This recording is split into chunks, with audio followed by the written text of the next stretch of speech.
एक टायर था जिसका नाम था रॉबर्ट। वह साधारण टायर नहीं था, बल्कि एक संवेदनशील टायर था। रेगिस्तान की रेत में पड़ा रॉबर्ट अचानक हिला। उसने अपने ऊपर जमी धूल झाड़ दी और गर्व से खड़ा हो गया। फिर वह खुशी खुशी इधर उधर लुढ़कने लगा। रास्ते में एक प्लास्टिक की बोतल उसके सामने आ गई। रॉबर्ट धीरे धीरे उसके पास पहुंचा और उसे जोर से कुचल दिया। लेकिन आगे चलते ही उसे एक कांच की बियर की बोतल मिली। उसने बार बार कोशिश की, पर बोतल टूटी ही नहीं। गुस्से से कांपते हुए रॉबर्ट अचानक रुक गया। तभी उसके अंदर से अजीब सी ताकत जाग उठी। उसने सिर्फ अपने दिमाग की शक्ति से बोतल को तोड़ दिया। अब रॉबर्ट सड़क किनारे पहुंचा। तभी एक लड़की अपनी कार से गुजरी। उसका नाम था शीला। रॉबर्ट उसे देखते ही आकर्षित हो गया। उसने अपने दिमागी बल से शीला की कार रोक दी और उसकी ओर लुढ़कने लगा। शीला ने बार बार कार स्टार्ट करने की कोशिश की, मगर गाड़ी स्टार्ट ही नहीं हो रही थी। उसी समय अचानक एक पिकअप ट्रक वहां से गुजरा और गलती से रॉबर्ट को टक्कर मार दी। बेहोश होकर रॉबर्ट सड़क किनारे गिर पड़ा और शीला की कार फिर से स्टार्ट हो गई। डरी हुई शीला तुरंत वहां से भाग निकली। थोड़ी देर बाद जब रॉबर्ट होश में आया तो गुस्से से तमतमाया हुआ उसने पास बैठे एक बेगुनाह कौवे को मार डाला। इसके बाद वह गंध का पीछा करते हुए एक गैस स्टेशन पहुंचा, जहां उसे वही आदमी दिखा जिसने उसे टक्कर मारी थी।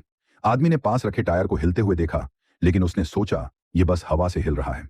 कुछ ही पलों में रॉबर्ट ने अपनी शक्ति से उसे मार डाला। अब वह हाईवे पर आगे बढ़ा और शीला का पीछा करते हुए उसके मोटल तक पहुंच गया। वह चुपके से उसके कमरे का दरवाजा खोलकर झांकने लगा। शीला ने दरवाजा आधा खुला देखा और तुरंत ताला लगा दिया। रॉबर्ट हार मानने वाला नहीं था। वह बगल वाले कमरे में घुस गया और रात भर टीवी देखता रहा। सुबह जब सफाई करने वाली आई तो उसने बाथरूम का पर्दा हटाया और देखा कि एक टायर नहा रहा था। गुस्से में उसने टायर को बाहर फेंक दिया, लेकिन रॉबर्ट फिर उठ खड़ा हुआ और कमरे की ओर लौट आया। इस बार मोटल मालिक का बेटा उसे देख बैठा। वह दौड़कर अपने पिता के पास गया, मगर पिता ने उसकी बात को मजाक समझ लिया। जब लड़का बाहर गया तब रॉबर्ट ने सफाई करने वाली को मार डाला और मजे से पूल में तैरने लगा। जब लड़का लौटा और कमरे में लाश देखी तो तुरंत पुलिस को बुला लिया।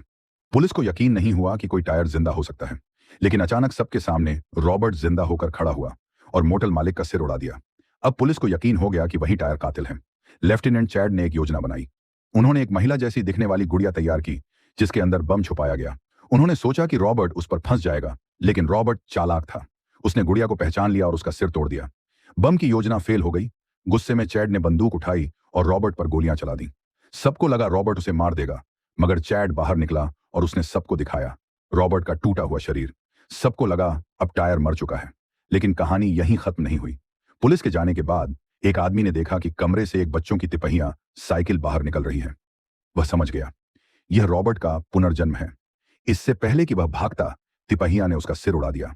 धीरे धीरे और भी टायर जाग उठे। वे सब उस तिपहिया के पीछे पीछे चलने लगे। अब वे इंसानों पर हमला करने के लिए तैयार थे।